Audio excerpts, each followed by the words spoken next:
If we're gonna live here, let's fucking do something. Do a little then. bit better. Yeah. Let's do something. Evolve. Because if that's the case, let's go back to Mexico. What the fuck are we doing here? Originally, we're from Michoacán, Mexico, Naranjo de Chila, municipio de Aguililla.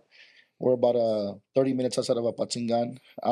But my family here, we here in East Baker. So originally, when we got my family came here from Mexico, they landed in Lamont, California. So I lived in Lamont from 1 to 12. Well, from birth to 12 years old.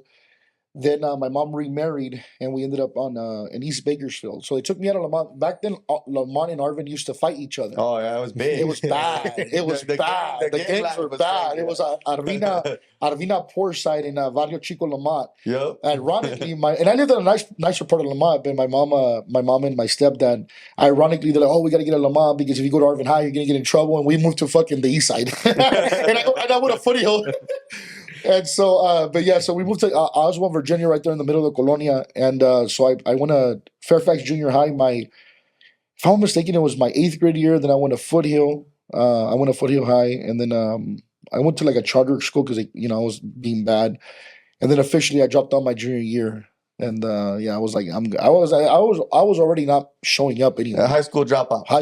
That's right. So, but I think, matter of fact, my class, if I'm not mistaken, I think they were doing the math, and I could be wrong about this. Don't call me on this. But if I'm not mistaken, only 25% of the class graduated. That started in freshman year. Yeah. 25 to 30. Well, you were in the Foothill. That's how it was. Yeah. 25% to 30%. 25% to 30% of the people were graduating. I'll show up in the morning and fucking go into the door and then fucking jump the back fence. And let's go. Fucking let's go. I'll pioneer. All freshman year, I was fucking ditching. Yeah. So then, so I did that, and then I worked I got out, and then I started at school, and then I was laying carpet when I was 16 with my boy, Richard Hernandez, shout out to him. Metro Floors, there's a company here called Metro Floors, and I worked with them for a little bit, laying carpet. And then I got introduced into the car business. I can't remember the guy's name. Ironically, so funny. I met this guy that was a manager at Chrysler Jeep. Right? Yeah. He gets me a job, bro. Like 2 weeks later, he gets fired. So I got introduced to the car business. So I was that sales? Sales. Yeah, Bakersfield Chrysler Jeep. I worked there for about 6 months. Then I went to Nissan, and then Next Car. Shout out to my boy Fernando Juarez. I was just talking to him right now. And then after that, I'm like, man, I want to do something different. Like, I like sales, but I don't know. It was a weird time because I was right after the 2008 bubble. So people didn't have money. It was rough. Yeah, it was rough for everybody. Nobody was buying cars. And so I went to the oil fields and I worked in the oil field. I got locked up for a while. I went in 2008, got out in 2009.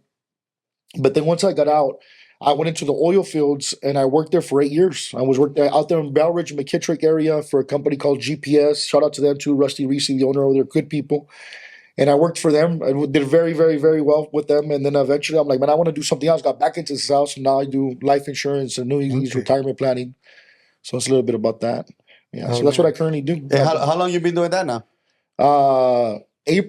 This April 1st, literally April 1st will be my 9th year doing it. 9th year. Yeah. A little bit.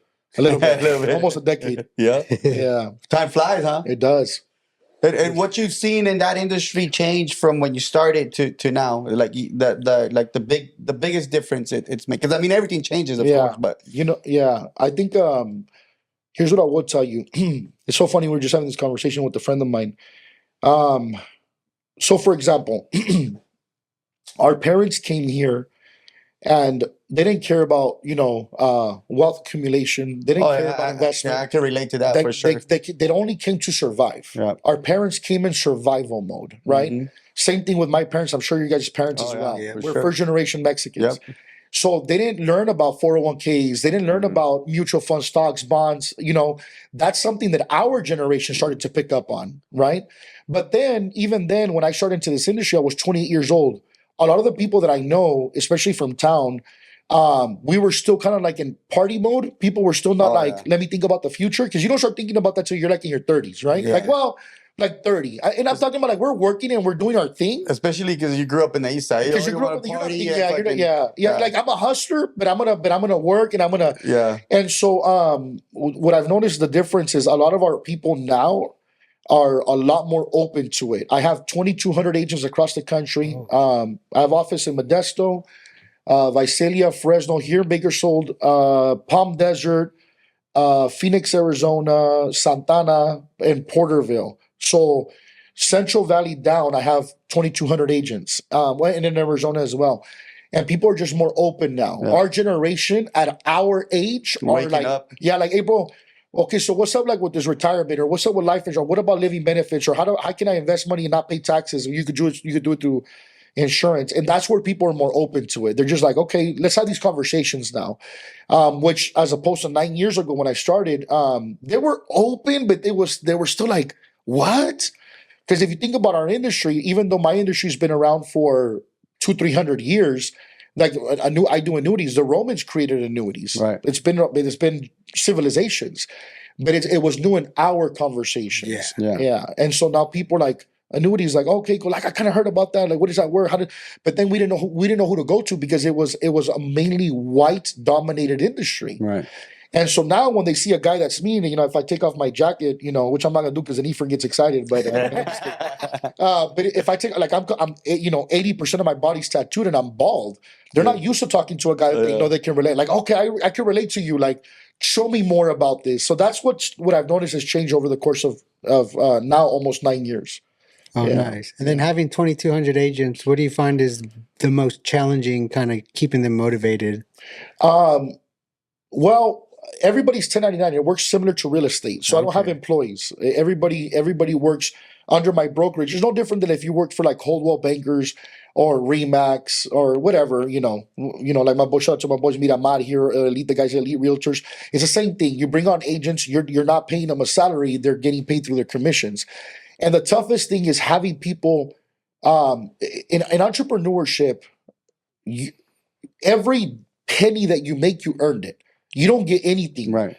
Entrepreneurship will not give you a single cent that you didn't earn. Not 1 cent that you didn't earn. You got to put in the work. Yeah. And that's the toughest thing is having people transition from, having, which is, there's nothing wrong with it. It's absolutely okay because you're feeding your family. It's noble. There's nothing wrong with it. Anybody that puts food over their table, my hat goes off to you. But it's not the same to have a guaranteed salary or a guaranteed check to go into entrepreneurship. And so whenever they transition over, it's like, hey, bro, if you didn't sell today, you're not gonna get paid. You're not gonna eat. Yeah. And that transition is difficult for people, and that's that's been the toughest part. However, the coolest part about it is watching the transition of people that did not know sales. Like, for example, one of my guys right now, Alonso Aguilar, he's from Sinaloa, was raised in Sinaloa, lived in Sinaloa, came here, was picking grapes. I taught him English. I taught him the business. Now he went from making $500 a week in the fields here in this area right here to he makes $50,000 a month. Obviously, this took time. Yeah. But that's the beautiful part about it. That not everybody's going to make it. It's a transition. Some do it faster, some do it a little slower, whatever. It depends on the person. Of course. But by the way, he's one of my slower ones. Right. So it took him time. He's been with me for 8 years. He's always made like 70,000, 100,000 a year. Then last year, he just exploded. And then I have my guys that come in and they're making 6 figures in a part-time from their first year. But it's just watching the transition of people because it's leadership development. Yeah. And that's the cool thing about it. It's just watching people grow and overcome obstacles of, I can't do it. Oh, no, I can't. Like, that's the cool part about it. But it comes with the headache of people quitting. Oh, that shit doesn't work. No, bro, you don't work. Yeah. Like, no, you don't work. But you would say a lot of them are self-motivated? Here's what I would tell you. Over the course of doing this for almost a decade and having my top guys, bro, the guys that make it at the highest level, you don't have to tell them to get up and go. Yeah. There is no motivation. They know what it takes. They know what it takes. You either have it or you don't. Like, I hate to say that. Yeah. But, I don't know if you guys seen the meme you guys probably have on Instagram. He says, is this white guy, this black guy. You know why they created the sidewalks? You guys watch that one already? Yeah, because the streets ain't for everybody. You know what I mean? And so I've learned that if you got it, you got it. And if you don't, you just don't. Like, you just don't. And that's it. And there's no other way around it. I mean, but here's what I will tell you, though. If there's a diamond in the rough, meaning that you look at a guy, he's not well-spoken, he's not very well put together, he's not very well-groomed, doesn't know how to dress, those guys typically have the hardest willpower. So it's not the way you see somebody. It's they're a diamond in the rough, meaning that like you look at him like, oh, he can't talk, he can't sell, he can't close. But this guy has the heart of a lion, and this guy will develop to become one of those killers. Then I've had guys walking through through the doors, nice comb, little hair to the side, and their nice suit, and they're, oh, I do this, and I came from this, and I've done this, and I've done that. And I was a top guy over here, and they don't do shit. Yeah. It is like, bro, they're good talkers. They're good talkers. So, I've learned also never to underestimate anybody, because people will surprise you. Well, I always said, like me, I used to own a trucking company as well, but I was never a driver. Like, there's no money you can pay me to be a driver. Right. That's just not for me. So it's not that you have it or you don't, but it just depends on that job too. Of course. So like some people are just not designed to be a entrepreneur or be a salesman. It just is not for them. So that doesn't mean that they cannot excel somewhere else. Right. Well, think about Ray Kroc with McDonald's. Like, Ray Kroc did not create McDonald's. Yeah. Right. Right. He saw an idea and he exploded the idea. Yeah. He never flipped a burger. Yeah, no. He never did any of that. He never did the fries. So going back to your point, but that's the part if you have it or you don't. Right. And the same thing is true about Steve Jobs. People think that Steve Jobs created Apple. It wasn't Steve Jobs. It was Steve Wozniak that created Apple. Yeah. But Steve Jobs took it to another level.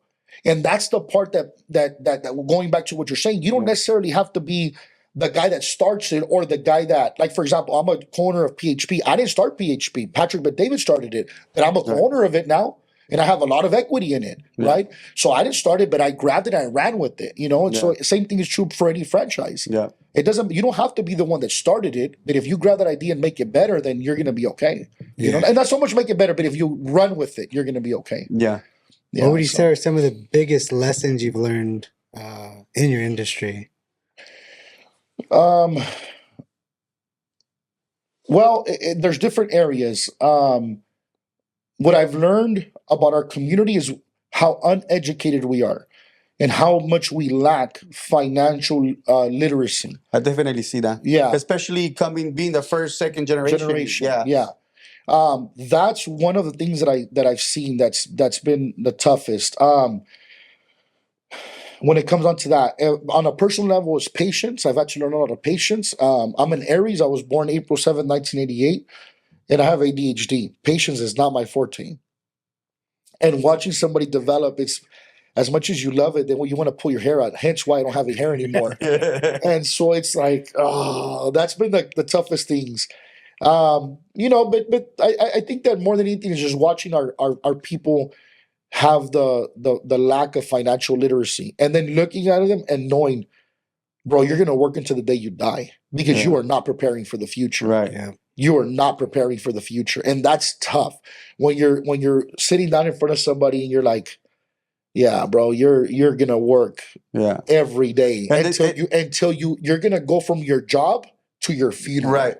Because you're not preparing for the future. Yeah. But I think because that was inflicted in us, those past generations, and they forget to evolve, like we come over here now, hey, let's go ahead and fucking ask questions and fucking learn, learn and how can we do better to pass it down to the better generation and learn from other people. Yeah. And I think we now, like I said, now we see that a little bit more, but in the past it was a little harder. Yeah, definitely. Yeah, because our parents are always trabaja and laborers. Laborers. Yeah. But you know what? Here's another thing that too, like, I was invited to the Mar-a-Lago when Trump was president in 2019.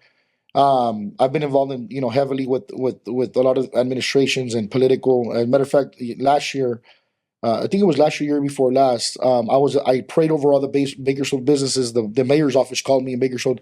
So every year, the White House has something called the prayer breakfast. And it's to kick off the year. It's every year, at the beginning of every year. Matter of fact, they'll have it again this year at some point. And so they called me from the mayor's office here in Bakersfield. Hey, we would like for you to pray over the businesses of Bakersfield. And it's badass. By the way, the Bakersfield one is the second biggest prayer breakfast in the country. The first one is Washington, D.C. at the White House. The second one is here in Bakersfield. Oh, dang. Well, I didn't know that. Yeah. And we have it here. Second one here's in Bakersfield. Not even like you would figure like Dallas or something. But no, we have the second biggest prayer breakfast outside of the White House here. The first one outside of the White House, we're number 2 to the White House. Anyway, the reason I share that with you is because Like I'm watching people right now, for example, like this whole thing, the whole thing happening with the ICE, the raids. Right. And hey, I'm happy. Our people are going to protest, and like, cool. I get it. Like, I get it. But it's like, there are people making videos. Look, the fields are empty because this and this and this. Is that all we're ever going to be fucking known for? Is that all we're ever going to be known for? Like we gotta evolve. Yeah. How come nobody goes to the high rises and say, look, the high rises are empty, Right. or the C-suites are empty? Right. Why do we always take pride in just that? The expectation's very low for the community. It makes no sense to me.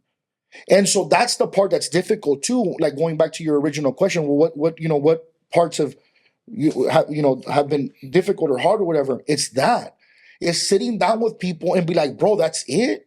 Like, okay, I get it. Like, for example, I love being in Mexico more than I love being here, right? Yeah. Mhm. I just got back. I probably still smell like freaking Guadalajara. I was just in Guadalajara for 4 days. I probably still have the food digesting in my stomach. Yeah, I still have, yeah. By the money, And the reason I share that with you is because I love being in Mexico. But my parents didn't come for me to come here for me to live the same way we're going to live in Mexico. Right. If we're gonna live here, let's fucking do something. Do a little then. bit better. Let's do something. Evolve. Because if that's the case, let's go back to Mexico. What the fuck are we doing here? Right? Like that to a certain, I just don't blame people want to like leave. Well, no shit, we're not doing anything different. Yeah. Right? And so and by the way, just throwing it out there, Obama deported more people than anybody in American history, just so you guys know, in case you guys didn't know that information. You're so scared about what's going to happen. I don't know. Oh, yeah. Did you have the same energy during the Obama-Biden administration? Definitely didn't. They probably I didn't see it. because the media controls our minds. Oh, yeah. Univision, Telemundo, this pendejo de Jorge Ramos, Yeah. CNN, MSNBC, this freaking influencers. But anyway, that's beside the point. But my point is that my goal right now is to, and there's a lot of people that have put the Hispanic community in the map. Like you have, for example, Jimmy Humilde with Rancho. Oh yeah. With Rancho Humilde. Then you have Angel del Villar with the records, right? By the way, the hot Cheetos guy, he's Mexican, born in Mexico. So there's a lot of people putting us on the map, right? That's what I want to strive for. I'm tired of this. More people. Do you want to see more people do it? I don't care what industry you take. Right. But just do something bigger with your life. Yeah. And that's the difficult part, especially when I'm talking to my boys or friends are like, oh yeah, I just, this, and they're looking forward, like, oh, I'm going to get a promotion when this guy dies in fucking 50 years. Like, get the fuck out of here, bro. Is that what you're looking forward to in life? Like, don't get me wrong, you're feeding your family and I'm proud of you, man, but goddamn, like, you use your skill sets and open up your own business. Yeah, evolve. Think bigger. Think bigger, Yeah, grow. 100%. Like, it's just like, yeah, I get it. Like people, who's gonna feed you if they're deported the Mexicans? Like, bro, is that all you want to be known for? No. Is that it? Like, why is there so much pride in that? Yeah. Why not take pride in saying, man, we've opening businesses instead of saying, look, all the fields are empty. Why not saying, oh, look at all the truck drivers that are, truck drivers are not going to be here, or look at all these businesses are going to close down. We're not talking about businesses. We're talking about the fields. The fields. Yeah. Like, come on, man. And I get it. Like, oh, white people are not going to want the. See, I think it's so funny that they say that. Like, well, American citizens will never take these jobs. Then why are we taking pride in having them? Yeah. Yeah, that's a good point. What the fuck are you talking about? Yeah. Like, nobody else wants to do them. Yeah. Okay, is that supposed to be a fucking flex? Like, there's a point that no one wants to do that. There's a point. So when do we evolve from that? Yeah. Like, for example, if you want to, and this is not the case for everybody, and I'm very well aware of that for your listeners, but you can pedir a tus parents now, right? Your parents are here, you los puedes pedir. But you know what the IRS wants to see is you can afford it there. You can afford them, and they're not going to be here asking for money. Like, you're going to be able to take care of them. So why don't you make more, instead of complaining about your parents getting deported, make some more fucking money. Yeah, that way when you go to the appointment in Ciudad Juarez, or whatever, before they book the appointment with the lawyers, look, I'm making $300,000-$400,000 a year. Yeah. My parents don't need the government. I got them. Right. Instead of sitting there fucking bitching on Ming Avenue about what's going on, instead of doing that and then getting drunk and make us look stupid when they're fucking burning out, why don't you go do something with your life? Yeah, I saw that. I was like, what the heck? Ridiculous, bro. It's just, and you know what's so funny? That we have this conversation. If you have a bunch of people that don't understand, pinche racistas, they don't understand. They think they're fucking white. Like, fuck you. You know what I mean? Like, no, bro, we don't have your mentality. I was going to say, it's their mindset. It's a mindset. Yeah. It's that poor, lowered single cab on 24s living in my mom's house mentality. Yeah. You know what I mean? It's like your truck payment's more than your parents' mortgage payment. You're 50 years old and fucking still doing the same thing and shit. I left my house at 16. I was 17. I didn't look back, bro. Yeah. The only time I went back is when I got out of doing time, and I only went back for 6 months, and I was gone again. I was gone again. It took me 6 months after I got out to get on my feet. I went from nothing. I walked out. They picked me up at the gate, bro, with your gate money, and it was like $200 or whatever. And I was at my mom's for back to the hood for 6 months, and I got right. I had a job the week after I got out, and I was boom. I went to go. I got out of my 6 months later. I got out of the house again. That's right. You know, but just people are just different, man. You know, God bless their soul. But I just see that like their mindset and see if they want to evolve because like we see the same thing like. People have whatever job, you know, and then okay, that's fine if you have that job. Yeah. It doesn't matter if you start way down here, but then hey, a year, 2 years, 3 years, whatever it takes. It can be short, it can be long. Yeah. Get a better job, and after that, get a better job. After that, fucking look to see if you can open a business. Right. Fucking make some shit happen. Yeah, but you don't see that. No. But it all comes down to the mindset where they're content and they don't want to evolve. Yeah. It's not what you do from 9 to 5; it's what you do from 5 to 9. Exactly. You know, so Yeah. On your spare time. on your spare time. Yeah. You know. You're either gonna party or you want to fucking invest your time on yourself to grow. Right. Yeah. Like for example, we're here right now, right? Yeah. It's what 4:30 in the afternoon. At 5 o'clock in the afternoon, we're having conversations like this. Yeah. Doesn't mean you can't have a good time. Right after this, my boy Frankie Arredondo's from the Family Motors is his birthday tonight, 41st birthday. Shout out to my boy Frankie. I'm gonna go have dinner with them at 8 o'clock tonight. You can still do things that you enjoy, but you could be like get something going, have conversations. It's not just about getting fucked up on the weekends and you know drinking and then being hungover on Sunday and like no, it's not about. There's so much more to life.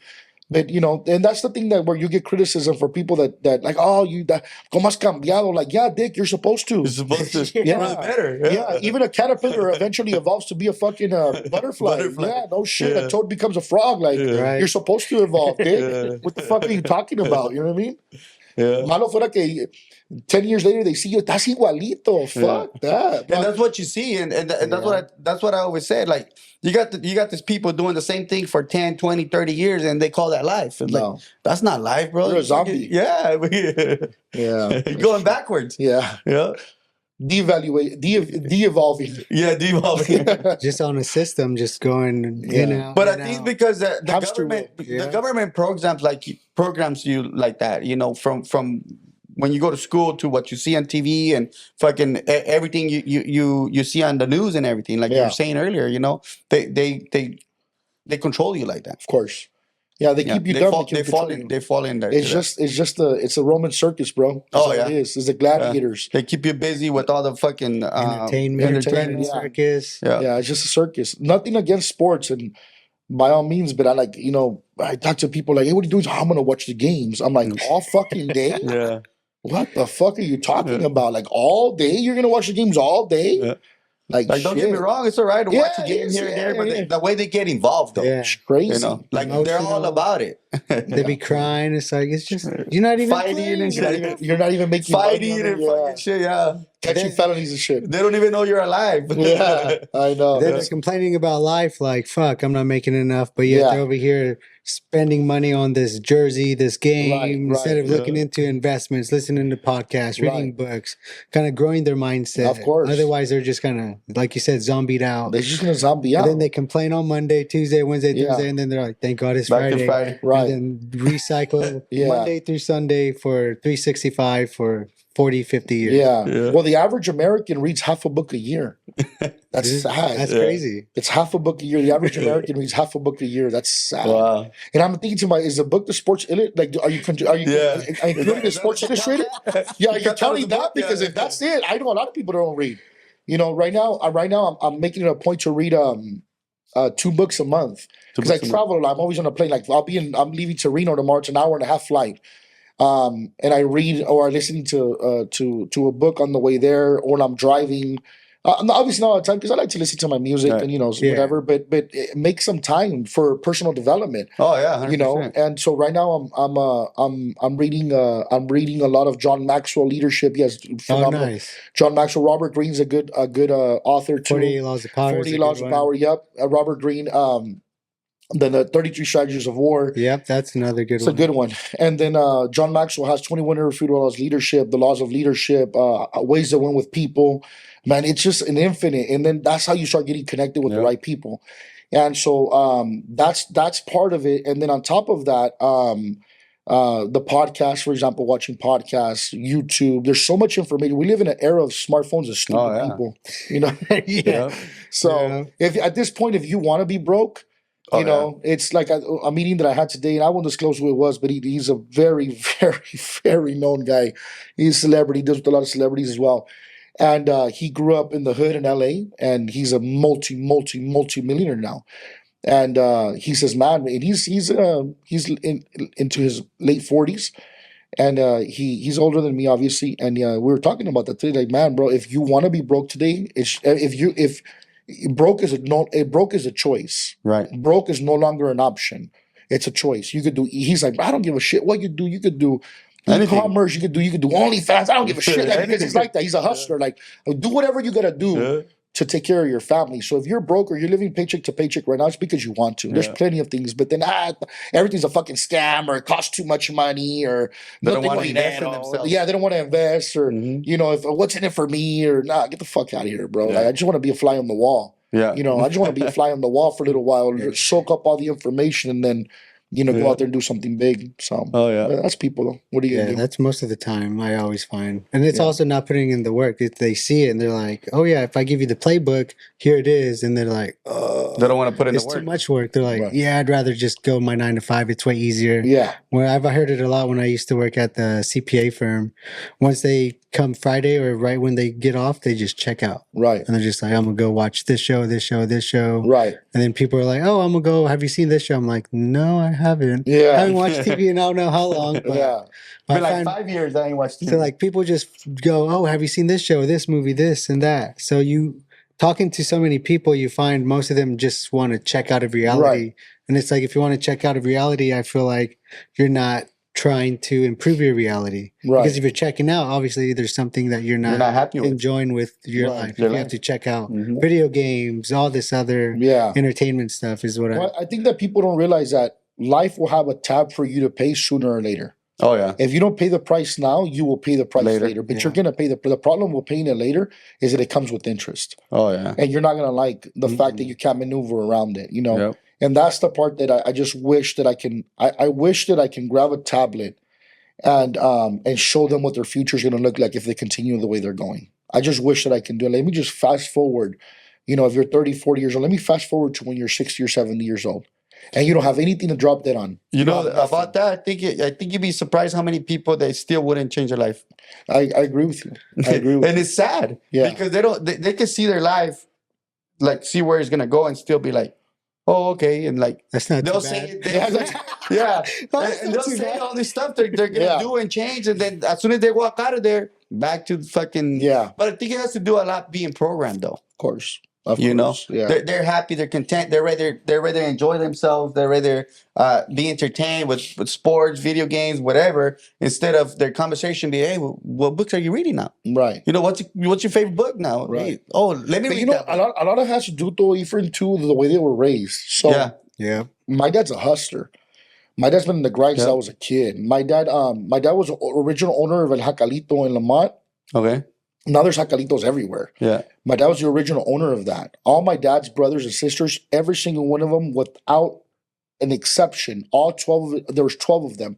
They were all, some of them are dead now, that's why I say in past tense. They were all entrepreneurs.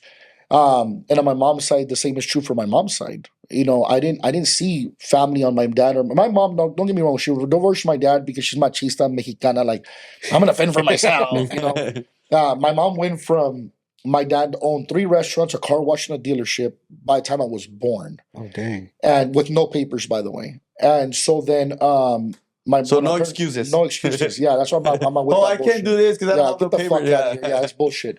And so then, and by the way, back then they're easier going than they were now than they were back then. Yeah. Back then they would deport you. Now they don't want to deport you as much, right? Yeah. Even if they know where you're at.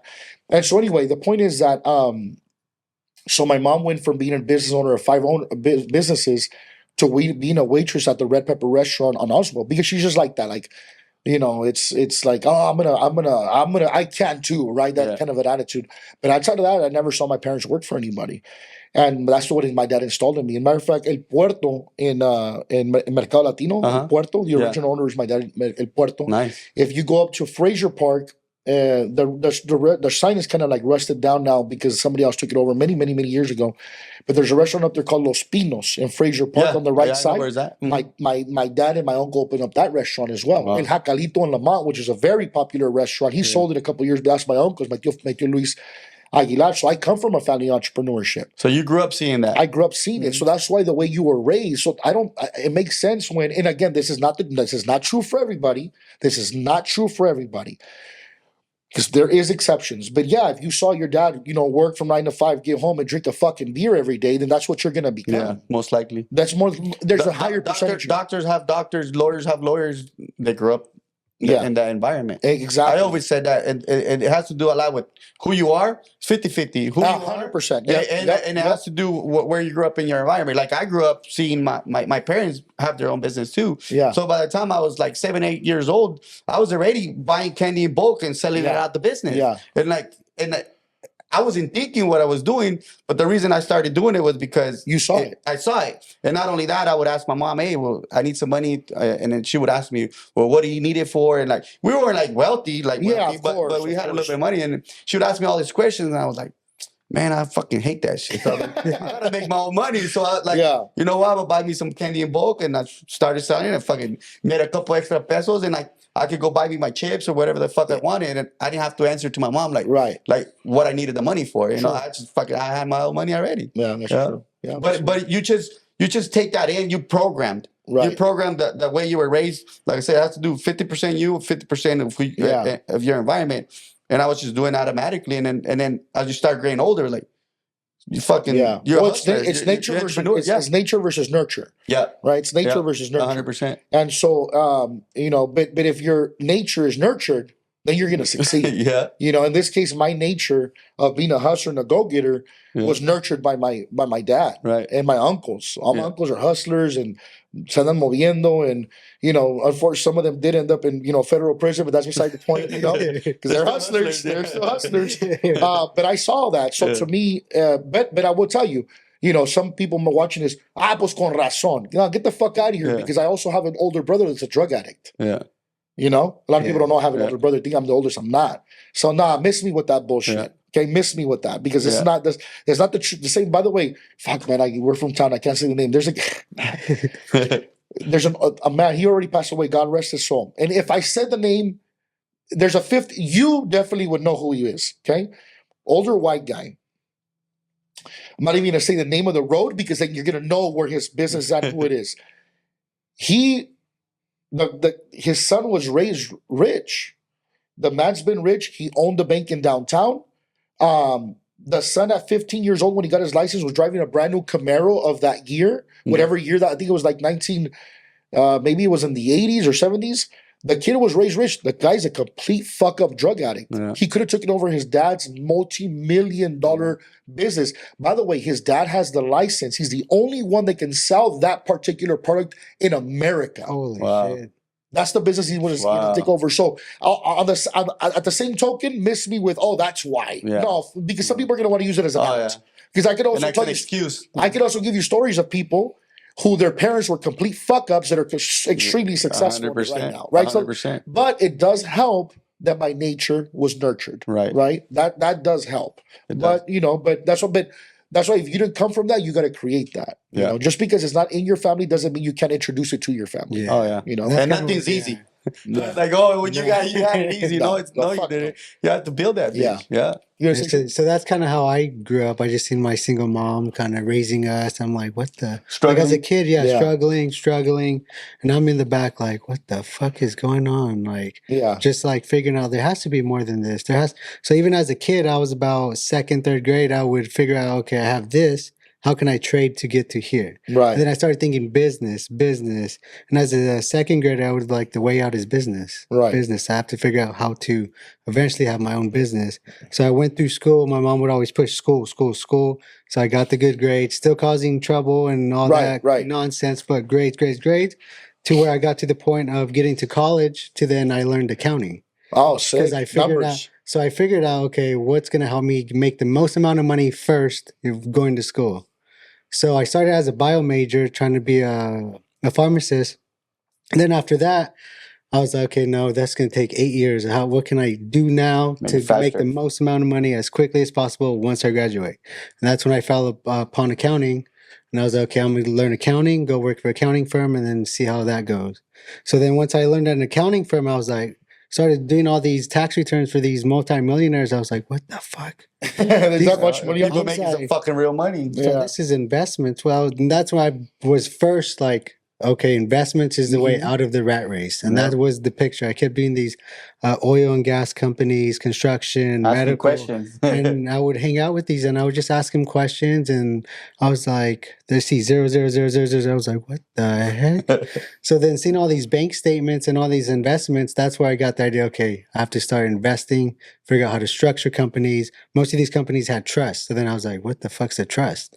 I started learning about trust and I was like, okay, this is how you navigate the financial world. And that's kind of how I've learned the financial literacy, because even in college, they don't teach you. Accounting degree, I learned financial statement, what a balance sheet was, credits, debits, and that's as far as it got as far as like education. Right. Once I got in the field, I was like, what the fuck? Life. They did not teach me none of this shit. Yeah. So learning, you know what's so funny that you bring that up?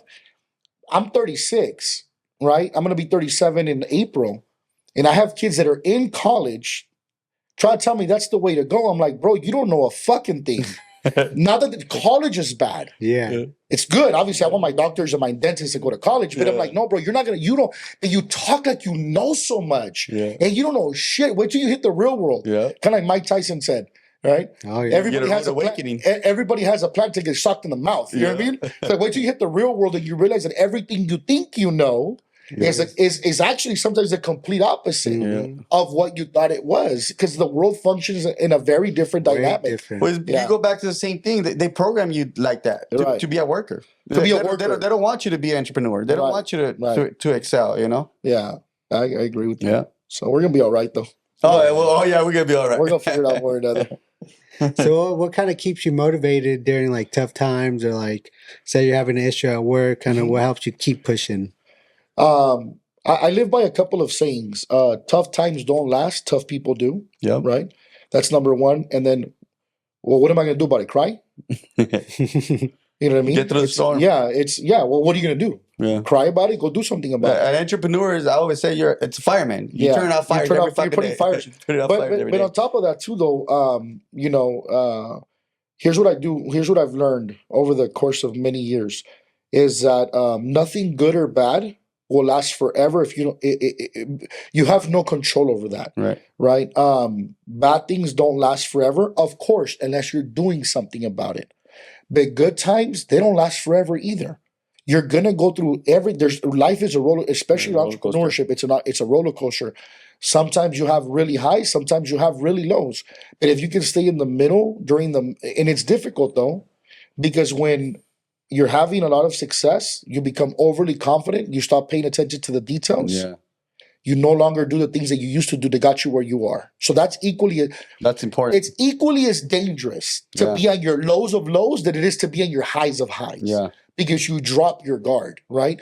And on your lows of lows, just realize if you keep putting in the work, it's not going to be like that forever. Right. I have one of my girls in Modesto, one of my agents, one of my brokers. I call them my girls. That's what I mean when I say my girl. I don't mean, I love my people, so my team. So I call them my boys and my girls, But one of my girls in Modesto, she was going through like a run where she wasn't closing anything. And she's like, man, she called me. She's like, Coach, I don't know what's going on. I said, you're too low in your lows, meaning that you're living too much in the moment. You're not living in the future of what's going to become. And she says, you know what? You're right. I have been living in that. Like when she's sitting down trying to close, she can't.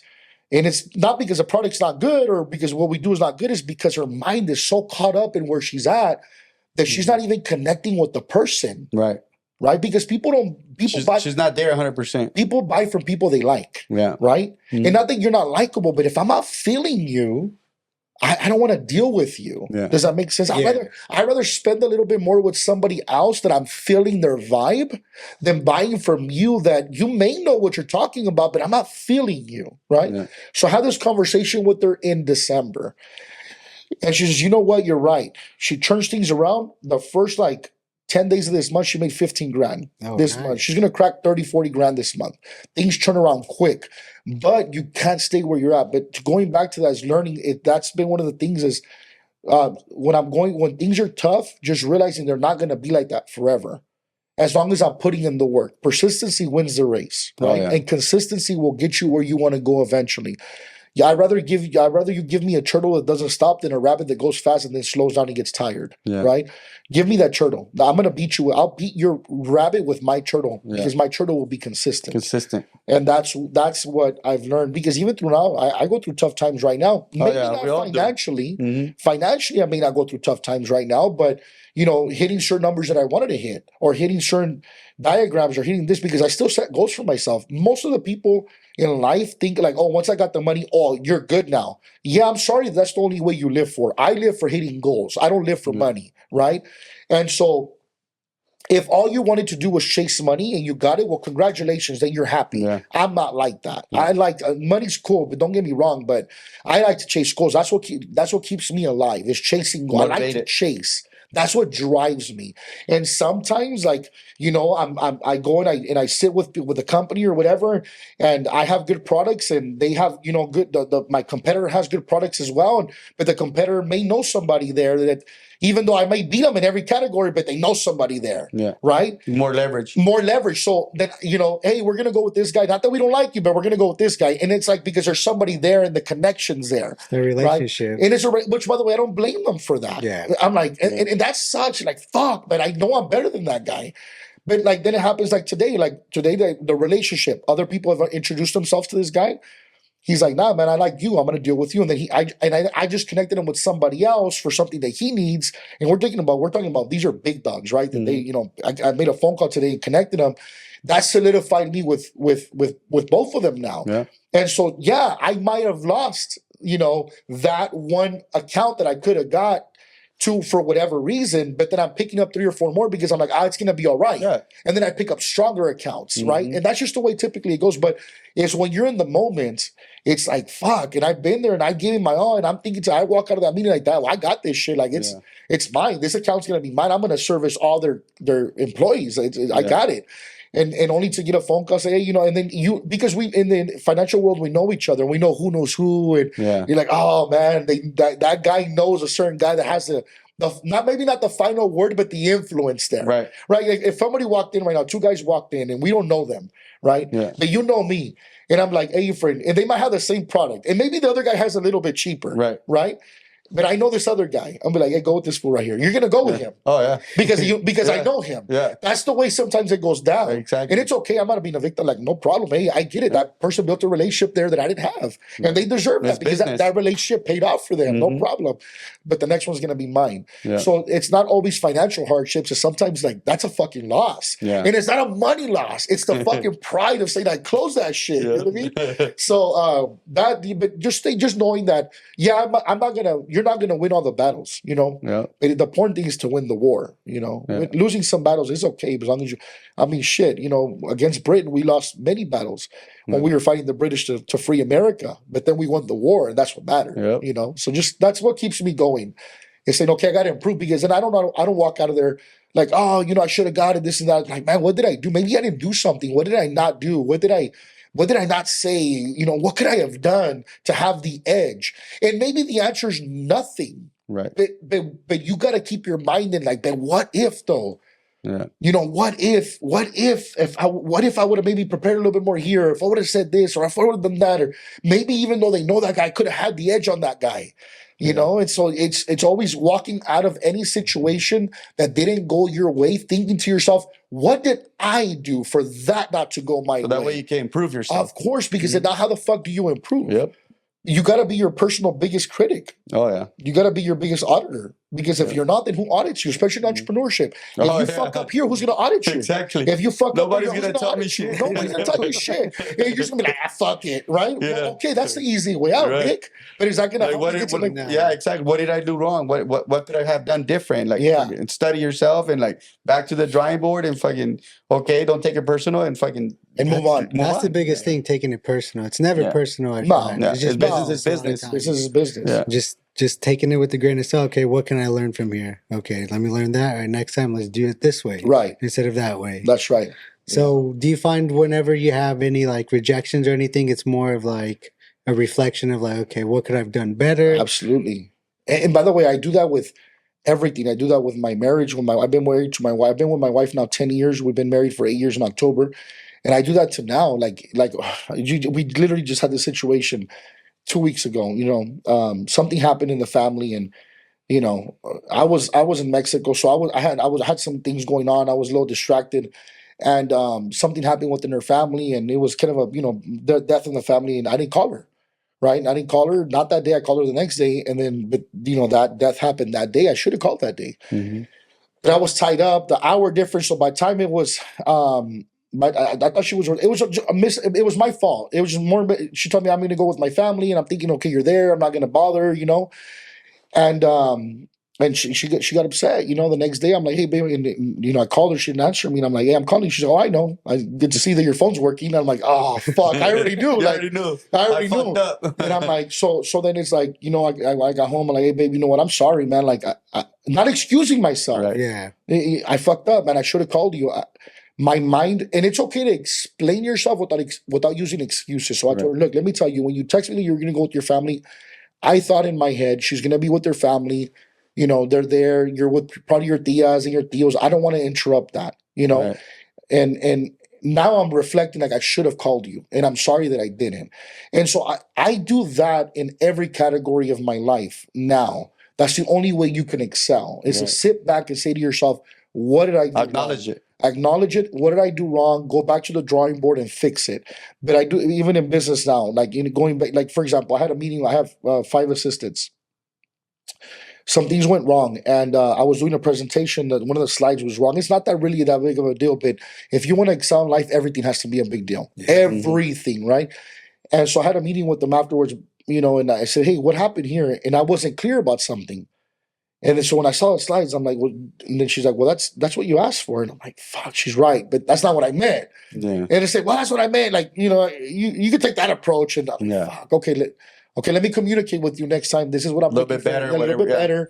So it happens, and it happens on a daily basis of what you could have improved. I think we live in a world right now where we just want to blame everything. You want to blame somebody for something. Yeah. I'm literally, when I'm here with you guys, right before we start the podcast, they posted this song, man, about, it's a fucking song. I'm gonna send it to you, Efren. It's something about these fucking guy makes it, and he thinks it's a hit too. And a lot of people are commenting on there like, oh, it's because our brown skin and this, and that's why we can't get ahead, and we've always been oppressed. And everybody's like, yeah, fuck yeah, right? So I go in their comment, I'm like, dude, stop victimizing yourself. Your worth comes from God, and whatever God destined for you, no man can get in your way. And I just put, I need more raza. Some people are like, hey, that's legit. And then another guy's like, no, en Estados Unidos no hay dinero para la gente, la gente como nosotros. And I'm like, you realize you're talking to a fucking millionaire? Like, what are you talking about? Yeah. Like, you know, did you go through my page first? Like, why don't you go find out who you're going to reply that stupid ass message to? Yeah. You know what I mean? Like, some people just comment, do some dumb ass shit. Though. Yeah, but I get what you mean. It's like, bro, like, it's that mentality. Yeah. It's the fucking mentality that is, but you know why? Because there's always blaming. Yeah. It's an excuse. It's just an excuse. For them I got fucked up because my primo showed up with a 12-pack. The fuck out of here. Like, that's why you got drunk, Dick? Yeah, because he showed up with the 12-pack. That's why you got drunk. Sure. Right? You have options. Yeah, you got options. It's in the option that the hardest road is always the one that you should take. Exactly. Because it's the road that's going to take you to where you want to go. Most people, they don't want to take that rough road. They want to take the easy road out. Yeah. Way too uncomfortable for them. Of course. They'd rather sit down, have their Cheetos, watch TV, and go back to work the next day. Watch SpongeBob in their underwear. Yeah, there you go. Eating Cheerios. Yeah. Yeah, there you go, man. So, but yeah, that's pretty much it when it comes up to that, man. And just self-reflecting and saying to yourself, what could I have done better? Kind of just taking ownership of everything. Yeah, it's tough though, because you have to have a real conversation with yourself, and you don't want to have that conversation sometimes. Oh, yeah. You know, and it's also important to realize who influences you to do things. So I have two friends that I love to death, right? I love them. I fucking love them so much. And so my wife tells me, this is many years ago. This is probably 6 years ago. She says, babe, can I tell you something? I said, yeah, what's up? And she says, every time you hang out with these two guys, this and this happens. And I'm like, no, right? And I'm like, she's okay. Name me the last time this was the outcome without them. And I'm like, oh, fuck. She's right. You're right. You know? And so then, so I said, fuck, she's right. I had to reflect. And then that's why marrying the right person is important as well. But anyway, point is that I said, you know what, she's right. And so I just stopped answering their phone calls, right? And I just ghosted them. And I haven't spoken to them in 5 or 6 years. Probably 6 years. And guess what? You know, the outcome of what happens when I'm with them is no longer there. Yeah. And the reason I share that with you, because as disciplined as you are, and as much willpower as you have, you still have to be careful not to be in the wrong circles, because you're still human and there's still a devil. Oh, yeah. And you still will give into temptation. Oh, yeah. And so therefore, ever since I got away from that, you know, and by the way, they're not bad people. They just don't have the same life goals that I do. Right. So, and they do good. They take care of their family. They're fine. But there's always something that happens when all three of us are together. And I say, you know what? Yeah, that's not what I want for my life. That's not what I want my future to look like. And here we are 6 years later, and they're fine. I don't speak to them, but I know what's going on with them, you know, because we have a lot of mutual friends. They're in the same spot they were from 6 years ago. And here I am. At that time, I was probably making about 6 years ago, maybe about $300,000 a year. And, you know, 3 years, 3 years after, and it's not just because of that, right, but 3 years later is when I became a millionaire. It's because about what you let in your circle. Because of what I let in my circle, I started, you know, hey, this or that. And by the way, the next one is hurtful. That includes family. Yeah. I have some family members that I just don't, I have some family members I just don't talk to anymore. Yeah. I just, you know, not that I don't talk to them. Like if I see them at a family gathering, I'll say what's up to them. But you don't associate, hang out, and spend that time and energy. I can't. And we were raised so funny, because white people are not like this. White people do not, no se agarran con la familia tanto. Yeah. We do though. Oh, yeah. You know, and, but here's the reality behind things. I didn't choose to have the cousins, uncles, brothers that I had. I haven't spoken to my older brother in 8 years. My older brother, probably 9 years now. I haven't spoken to him. Wow. Bro, I didn't choose to be your brother. Yeah. I didn't choose to be your brother. I just didn't. Like, why do Mexicans and blacks feel that loyalty so much? Yeah. I didn't choose for Alejandro to be my brother. I didn't choose for Junior to be my brother. I didn't pick him. Yeah. I didn't even pick my parents. Right. Why the fuck do I owe you that? I don't owe you that. Right. And to a lot of people that have you know, that were raised, you know, a certain way, because I was raised a certain way to a certain extent too, they're not going to understand, ¿cómo te le vas a voltear a la familia? Yeah. I don't owe you that. I don't owe you. God made me individual. That was hard for a lot of people to understand. Of course. And it's like, no, bro, I don't owe you that loyalty. I don't owe you that. I don't owe you that time. Oh, it's because we're cousins or we're brothers, or, you know, I'm your nephew or you're my uncle. I don't give a fuck, bro. I didn't choose for you to be in my family. I didn't sign up for this shit. I signed for my house, my cars. You know, I didn't sign for you, motherfucker. There's no contract of where I owe you that. Yeah. And that's a difficult one. Yeah. You know, if they don't have that same mindset, the same goals, like you said, you don't need them in the circle, because the only thing that happens there, they hold you back. And then you end up in situations that, you know, it doesn't let you excel to the goals and what you want. Because a lot of them become that crab in a bucket. That keep holding you back. Keep pulling you back in. Keep pulling you down. Yeah. If you watch it, I mean, you know, you guys have, everybody, you know, people watching, they probably heard the analogy. Yeah. Then watch it. Say it real quick. Well, if you put crabs in a bucket, when one wants to get out, they'll pull them down. Yeah. And you could watch it. You could go on YouTube and watch it. Yeah. As one, they will not let you because they're pulling you out. Hey, they look like you though. Yeah. They're supposed to be your same type. Your brother. They put a bunny in there, see if he pulls a crab down. Yeah. Put a frog in there, and see if he pulls a crab down. Put a dog in there, see if it... No. It's just... What I've learned, too, is that support doesn't always come from familiar faces.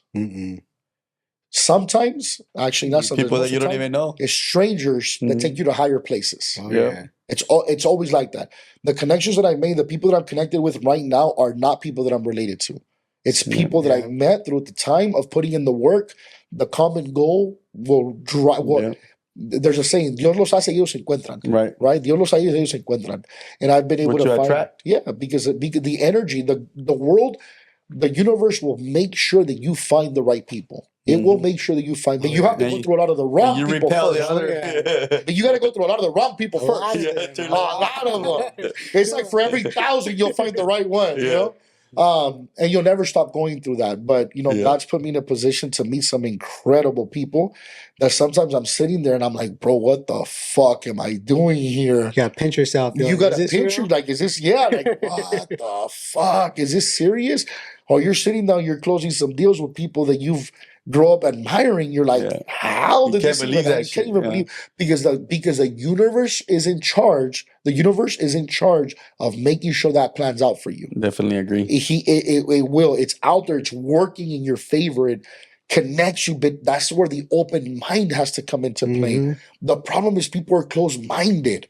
And when you're closed-minded, you're not closed-minded to my idea, to your idea, to your idea. You're closed-minded to the universe. Yeah. The universe, in order for you to receive what you want, you have to open your mind. Yeah. And the problem is that most people don't. So when you offer them an opportunity, or when you offer them this, they repel. They repel because it's like, oh, nah, I heard. Nah, my cousin tried this. Victim. Shut the fuck up. This happened to me. Yeah, or it happened to somebody. It's so crazy how Hispanics, blacks, and Mexicans live vicariously through other people. Yeah. It's like, oh, es que mi primo, mi prima, mi tío, mi tía, mi comadre, mi comadre, mi compadre. Like, what the fuck did that have to do with you? Yeah. What the fuck did that have to do with you?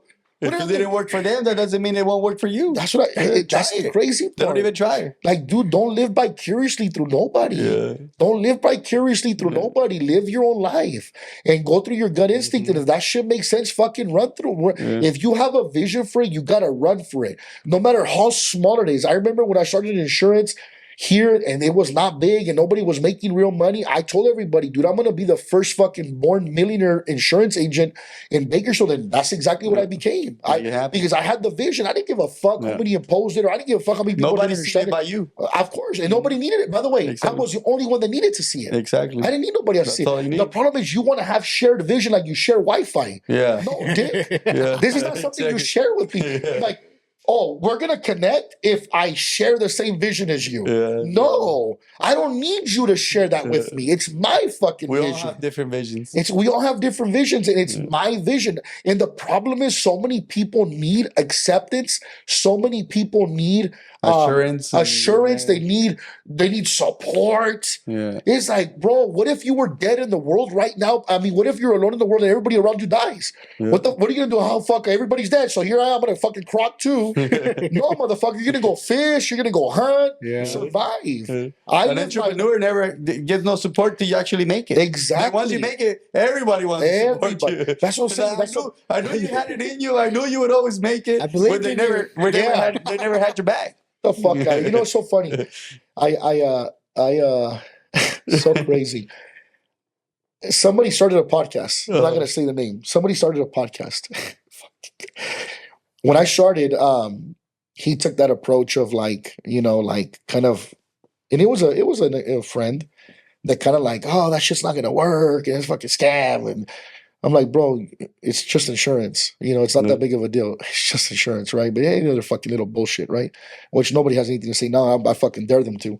I'm like, bro, I pay more in taxes than you make all year. I pay more in taxes in 1/4 than you make all year. Right? Yeah, my fucking Lambo's worth more than your house. But anyway, humbly. But that was not even my point. I don't even know why I said that. But anyway, my point is that my thoughts. I'm still an Aries, So he took that approach.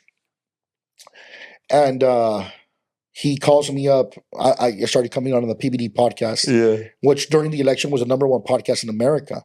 And then he see me on the podcast, and I'm blowing up, making me connected with people. All the people I'm connected with, right? And it's like, hey, bro. I'm like, fuck no, bro. Never, ever, ever will I get on your podcast ever. And it's not that I can't forgive you for what you did, but if you were a real friend, bro, you would have had my back. Exactly. And you didn't. And that's the part that you burn bridges with people that are coming out. That's why I never burn bridges with nobody. I try not to burn bridges with nobody because you just never know, man. You never know who that person is going to become. The world turns a lot. Real fast, man. Real fast. And now it's like, hey, what about, and it's so funny because when we started PHP here in Bakersfield, and now they all watch Patrick. Yeah. They go to his fucking conventions. Yeah. They're on his YouTube channel. He's like, you do know he founded PHP, right, Dick? You do know that he's the one that started what we do. And hey, bro, and I get the message, hey, bro, can you tell him to give me a shout out when you're out there? Fuck no, I'm not going to come and give you a shout out, bro. No. Now he has the #1 channel of entrepreneurship in the fucking world. He's a world influencer. Oh, but 2016 when I started, esa madre que no trabaja, que es una pinche scam. All right, motherfucker, what now, though? Yeah. So when you see me up there with them and we're traveling the world together and we're in Aruba together and we're Croatia together and we're fucking in Paris together, private jet. Yeah, private jet. So now what? Oh, now you always knew, didn't you, motherfucker? Yeah, get the fuck out of here. I always knew you would make it. Yeah, I always knew it. I always hear that same shit. I knew it was going to work for you. I knew it was going to work for you, fool, but it wasn't going to work for me. Get the fuck out. No, you were talking shit. You just don't think I heard about it. Vegas was small.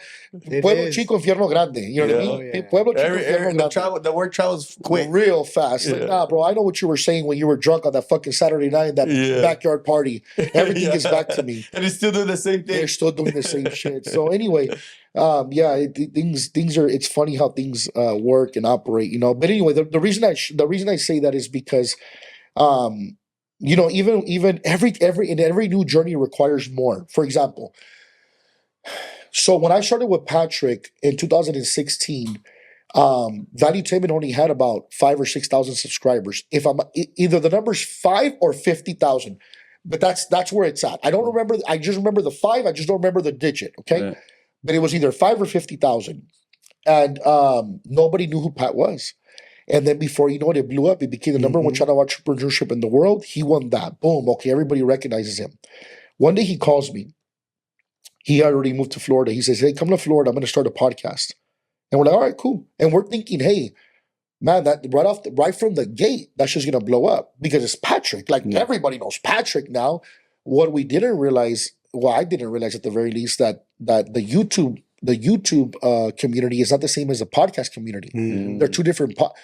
Some of us are both communities, but not everybody's both communities. Right. Some people are just one community. So where they're doing the podcast, and we're like, if you look at the beginning stages, it was just like a little wooden table. It was Patrick, me. Adam wasn't even a part of it at that time, really. Well, Adam kind of was. And then another guy, you can't remember, but I remember he says he asked Rob, which Rob is still with him. Hey, Rob, how many people did we have you? And you would think it'd be in the thousands. Like, oh, we had 900 people. And Patrick's like, okay, cool. Okay. But we were not expecting that. We're like, oh, this is going to have 10,000 views right now. Right, like his video. Right off the bat, yeah. But then you learn, I've watched Pat develop PHP. I watched him develop Valuetainment. I watched him develop the podcast. And so the reason I share that with you is because even though he had already made it big in two different areas, the podcast area he was new to at the time, but he had a vision for it. And one day I'm at a podcast and he says, hey, what time is your flight? And I think it was 6 o'clock in the afternoon. We were done by the podcast by 10 in the morning. He said, let's go have lunch, and I'm going to take you to a property I want you to see. I said, okay, cool, let's go. We went to go have lunch at, I don't remember the name of the restaurant, good Italian restaurant that he freaking loves right there in Boca Raton. Then we go to a property, and it's a big compound, right? And it has a hangar there. This was 3 years ago, and he says, and it's a big, beautiful building. It has a compound. The airport's behind it. He says, I'm going to buy this thing and we're going to make the podcast here. It's like, bro, we just came from a building that his office was, the whole thing was this size. Yeah. Like this size right here. I'm like, I don't doubt Pat because I've been with him for years. Exactly. But I'm like, okay, like, all right, cool. Like, his vision. Yeah, he had his vision. Yeah.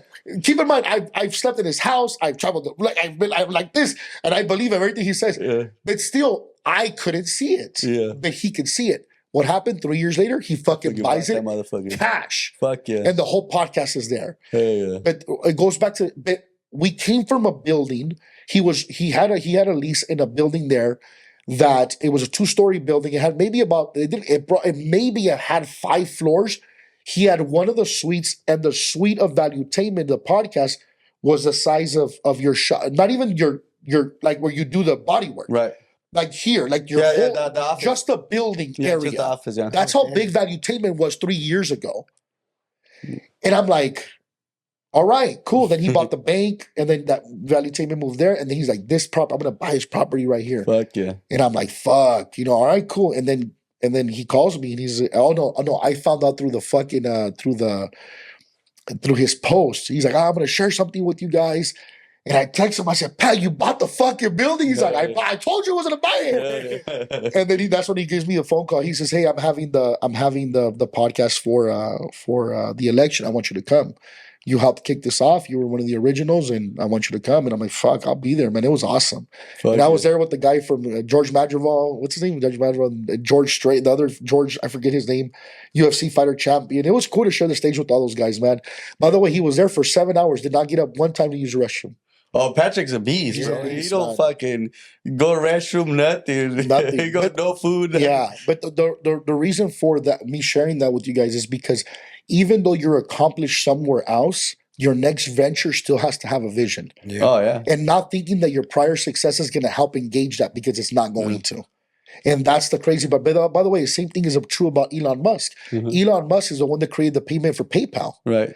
Then he went to Tesla. By the way, he created PayPal. But if I'm mistaken, his cash out was $400 million from PayPal in the fucking 90s, bro. Yeah. He could have retired. Yeah. Then imagine creating that from scratch, right? Then he goes, and I'm going to do Tesla. And people are like, that's not going to work. Motherfucker, he just created the first way we digitally pay for anything. Yep. Oh, that's not going to work. That's not going to work. And then he creates Tesla. Yeah. And then he goes to SpaceX. Yeah. That's not going to work. Motherfucker, he just proved you wrong twice. Yeah. And he became the richest guy in the world. Now everybody believes in him. And by the way, watch him do another venture, that's not going to work. Because the haters are always going to have something to say. Because he has the other company, Boring Company. Which one? Which is the Boring Company, where he's building the tunnels underneath LA.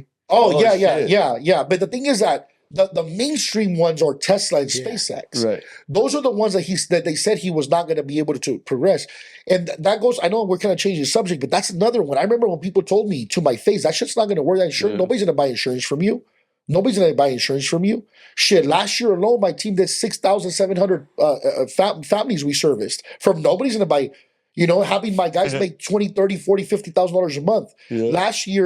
Last year alone, we paid $6.9 million in commissions to all my agents. Oh, nice. Yeah. So that's not going to work. So like, all right, well, now what, motherfucker? We had a little ugly-ass office off of Easton Drive next to the Starbucks right there off of California. And that fucking office ugly, this and that. I know, motherfucker, but I have a vision for it. Yeah. And now we have a beautiful building right there, a beautiful office right there off of the Triangle building in front of the Shoguns. And 4-story, nice. Beautiful. And, now senators, my neighbor, and oil field companies are they're the people that have the other suites. And that's just the way, we have offices all over the state now. But it's just, you have to have a vision for something, man. Yeah. You can't let anybody get in the way from it. Yeah. You can't let anybody get in the way of it. And it doesn't matter if it's family, even when we go back to biblical times, Job, I love the story of Job in the Bible. The God said, the devil tested God, and he said, Job is only faithful to you because of everything that you give him. And God says, no, Job is a faithful servant of mine. And he says, no, because Job was very wealthy. And he says, okay, I'll let you test him. You could take everything from him, but you can't kill him. And the devil stripped him down bare. He killed his kids, killed all his animals. He lost everything. He got leprosy. His wife laughed at him and says, see, that God that you serve, that's what happens. That's what happens. That's your God that you serve. He did this to you. Then what ends up happening after Job passes the test, God gave him everything by double. Gave him his kids double the kids. Then gave him double his animals. Same thing with Moses. When Moses was a prince of Egypt, a lot of people know he freed God's people. That's mostly the only thing that people know is, oh, he freed God's people. Now you forget that he was a prince of Egypt. His life was set. The motherfucker was a prince of fucking Egypt. He didn't have to do nothing. Mm-hmm. But yet when God put that vision in him, like even the Bible talks about the Pharaoh asking him, bro, what are you doing? Like, why are you doing this? Like, why are you going against me? You're my brother. Like, what? But he's like, no, I have a vision. This is what I got to do. And then sometimes we get scared of our vision. Same thing is true with Jonah. Jonah was scared. So Jonah, God said, you're going to be one of my prophets. He got scared, was swallowed by a whale.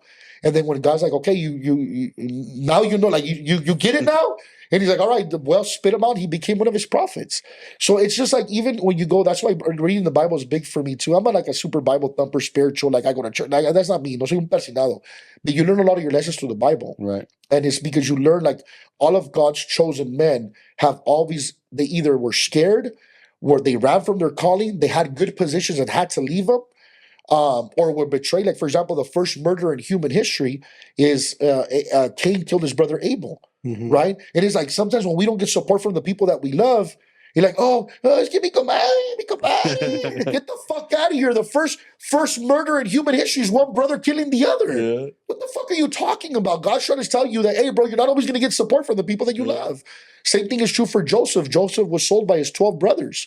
It's like, bro, his brothers fucking sold him. Yeah. And then getting married to the wrong woman or being with the wrong woman, same thing is true with Samson and Delilah. Yeah. Delilah's the one that gave up Samson. Yeah. So it's like when you start that's why this shit takes a whole different, it doesn't take a different level of mindset. It takes like you learning all these things and indulging your mind. We go back to the same thing, evolving mindset. Mindset's like reading the Bible, reading books, like, what information's out there. Like, let me Google it, let me look this and that. And it just takes that. It's not like everything I'm speaking right now, it's not like I've always known it. I had to learn it, because I had a desire to grow. But if I want to grow, then I got to go where the growth is at. Yeah. And the problem is growth is also painful. Mm-hmm. There's the growing pains behind it. And that's the part that people don't seem to understand half the time. Because as you grow, some people come up with you, and then a lot of people, they stay behind. Right. And that's the painful, because you're growing. It's a lot of time it's family, close friends, whatever. Absolutely. It is. And it's like, well, how bad do you want it? Like, are you want it enough to, like, hey, if they're not gonna support you, they're not gonna have the same goals and raise and evolve with you, then you have to do what you got to do. Yeah, you cut them off. Yeah, it's not that you want nothing bad for them. That's great. They're gonna be good. You're gonna be good. You know what I mean? But you got to make that decision and evolve. That's the tough one. And on top of that, and then on top of that is outgrowing your previous self. Mm-hmm. So you're cutting off all these, and then you feel shed fucking that skin. Because now you really feel alone. Mm-hmm. Because you cut off all the people that are not supporting you. Then you're outgrowing your past self, and then you're sitting there by your fucking self, like, damn, did I make the right decision? And it's a combination of those two things that really fuck with you. You're like, oh shit, I don't know if I made the right decision or not. Did I do the right thing? Like, now I don't have my friends. I don't even recognize myself. Right. Like, what the fuck is going on here? But then you pay attention, look what happens. You meet people that with the same mindset, and the people that are going to really support you, and you support them, you evolve together. You grow together. That's the beauty behind it. You get everything double. Yes. Triple sometimes. Triple sometimes, Absolutely, bro. I love it. Yeah, it's crazy all the lessons you learn from even like the betrayals and like backstabbing friends. Well, that's what makes you. Yeah. You're wiser. I think that when Patrick told me something many years ago, he says, expect everything from everyone. And when I started having that mentality, I'm like, fuck, man, it's so true. Mm-hmm. Expect everything from everyone. I'm like, damn. And he's like, and when I mean everything, expect the good and expect the bad. Oh, yeah. Expect it. Don't be surprised. Don't let nothing surprise you anymore. Because if you do, it'll throw you off your fucking momentum. Yeah, I like that. Yeah, keep going. Keep going because I expect it. So if something comes left field, I'm like, yeah. It's not that I'm like living in a negativity mindset, or I'm questioning everybody. Yeah. Pero si me sales con una mamada, now I'm like, yeah, I guess it was supposed to happen. Yeah. Right? Like, I'm no longer like, oh my God, I can't believe that happened. Oh shit. But then you know what you got to do. Yeah, cut them off. Cut them off and move on to the next, Yeah, absolutely.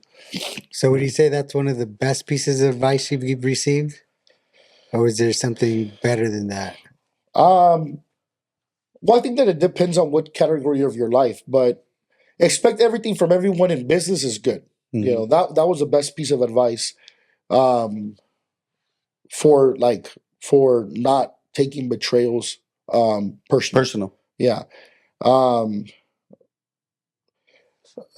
We're probably gonna be it's a lot, but I think that you were not born to just pay bills and die. As cliche as that sounds, that's been one of the most probably impactful things that I've heard. The advices I've been given. Patrick always spoke, and my dad did too. I got to give credit to my dad because it would be unfair not to give credit to my dad. My dad had me, not had me literally, but he raised me up until a certain point. Then Patrick took over after that, as a in a different level of life. But it's that, and then I watched my dad, even though I was not born for it, but my dad came to this country at 18 years old, had no papers, started businesses from nothing. And those are lessons like, bro, I have everything. My dad was not bilingual. He did not have papers. He had not have connections. Nobody knew who the fuck he was. It's like, dude, I have the connections. I got the bilingual. I'm a citizen. Like, I'm a dual citizen. Like, I got everything, but the lessons, one of the bigger ones, like I said, going back to that was that, you were not just born to pay bills and die, Ricardo. You were born for something bigger, and you have to, and by the way, this is true for everybody. The problem is people will not dig deep enough to find out what they were born for, because they get caught up in this whole fucking cycle of life, of this rat race and this hamster wheel. And I believe in my heart, 100%. I believe this with every piece of my soul, that every person walking this earth was born for greatness. Oh, yeah. I believe it, but the climb to greatness is hard, and that's why they won't reach it, because it's difficult. And they're getting bruised and bumps, and then the fucking avalanche comes and it throws you back a little bit more. You're like, oh man, I climbed 30 feet. I just went back 20. Yeah, but keep climbing though. And that's the part, and the fucking bugs, and then a snake will come around, and a fucking, bear, and, and it's cold and it's hot, and there's no water. And that journey is frankly, it's excruciating. To find out what you were born for is an excruciating, mentally speaking, journey. And matter of fact, Elon Musk, I posted a video of Elon Musk today where he says that, like, starting a business is like eating glass, staring into the abyss. It's so true. Like, you're just eating glass, staring into the abyss. Like, fuck, It's like, have you seen that meme where it says when you first start a business and the guy looks all healthy and good and everything? Yeah. 6 months of owning the business, you all fucking look 20 years old, sucked up and shit, fucking older, fucking, and you're all beat up and bruised up like quick, because the fucking life will fucking, you'll get a rude awakening quick. Yeah. But the reason that happens is it goes back to the same thing, Efren, that I was telling you guys earlier. It's because entrepreneurship will show you what you're really made of. When I see a guy that has a business and is doing, I don't care if it's not doing well, but he's able to sustain it for a long period of time. That motherfucker has balls of fucking steel. He's been through some shit already. Because I always said that. Of course. Like, no matter where you're selling oranges, hot I don't dogs, give a damn what you're selling. Whatever the fuck kind of business it is. I don't care what it if is. That guy, like you say, he's sustained it for a while, he's been through some shit. He's because he has to earn his keep every day. Yep. You have to earn your keep every day. Every day you got to earn your keep. Yep. You got to hustle. You got to hustle. And if you don't, then you're not going to eat. And that's why the journey is excruciating. Oh, yeah. Because if you go to a job, even if you half-ass that job, they're still going to pay you. And there's fucking unions, and there's HR. And, you know what I mean? Like, there's so many layers of protection. Oh, yeah. You know? Yeah, now like they can't even speak to you a certain way. Right. They'll That's start what I'm crying and saying. go to HR. That's what I'm saying. Before you lose that paycheck, there's so many layers of protection. Yeah. And with entrepreneurship, you don't have that, bro. Ain't nobody there to protect you. Nope. There's nobody there to fucking save you. You're fucked. You gotta grind. Yeah, or you're fucked. That's it. And that's why it's excruciating. Entrepreneurship is going to expose everything about you. Yeah. And that's why so many people, that shit doesn't work. I fucking scam. I fucking pyramid. Get the fuck out of here. You fucking suck at life. Yeah. And you can't make it work. That's why. I have a shout out to my trainer, Carlos.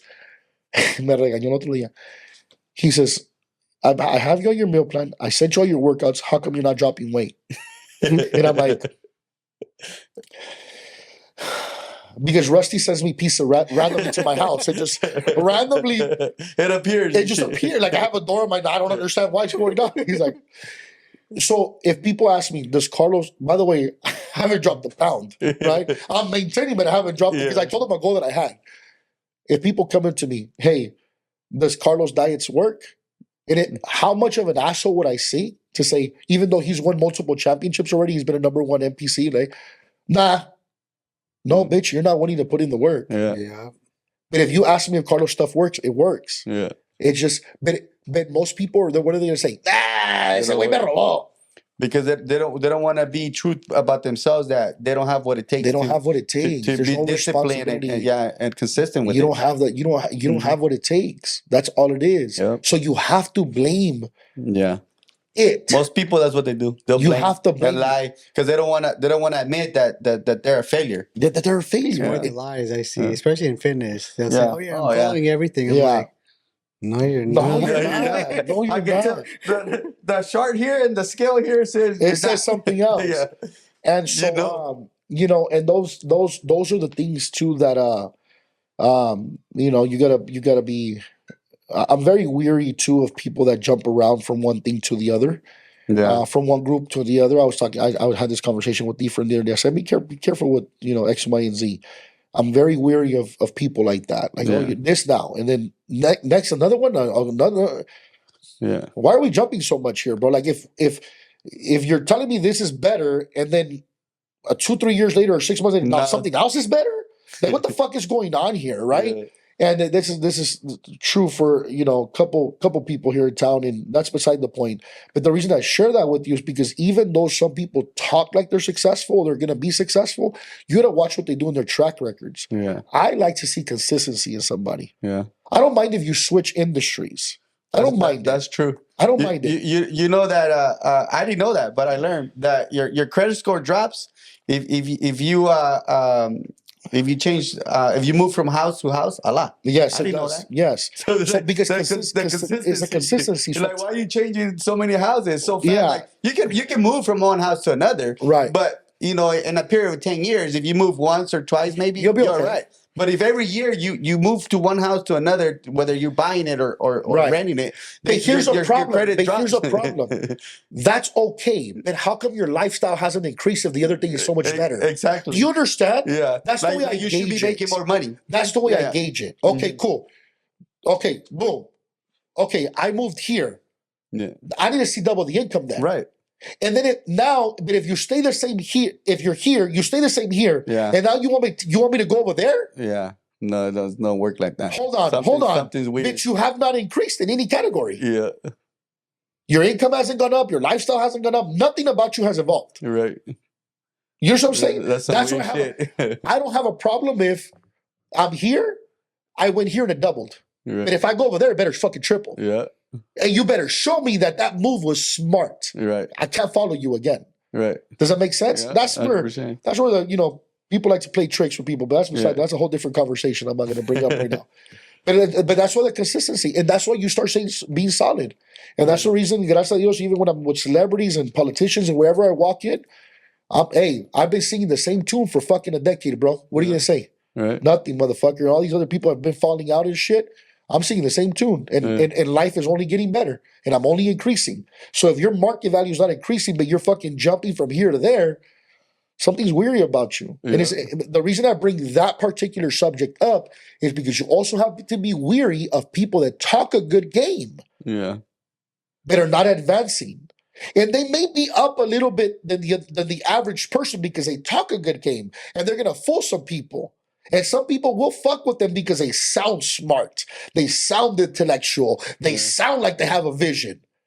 But motherfucker, I've been watching you for 3 or 4 years and nothing's changed.